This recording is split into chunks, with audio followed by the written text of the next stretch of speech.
Имея двухуровневый парламент, она все-таки была, и клановую систему, да, тогда еще, она все-таки была суперпрезидентской, она все-таки была авторитарной, да.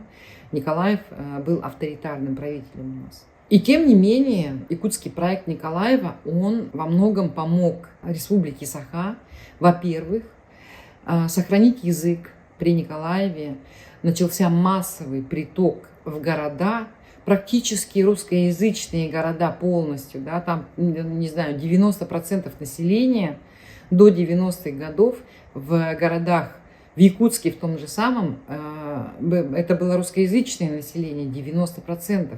При Николаеве этнические саха из деревень стали переезжать в Якутск. И тогда в Якутске зазвучала по-настоящему якутская речь. Понимаете? И тогда в школы пошли саха, дети саха. Я училась в 80-е годы в школе. Нас саха было всего там 3 человека, и то все были русскоговорящими. Да? На весь город у нас была одна якутская школа. Уже потом появилась вторая при, по-моему, Михаиле Николаеве как раз таки. Николаев помог сохранить язык. Николаев помог поднять статус элит, создал, символику создал, да, все наши атрибуты, вот, которые мы сейчас имеем, флаг, там, я не знаю, герб, гимн, и он помог выстроить политический институт.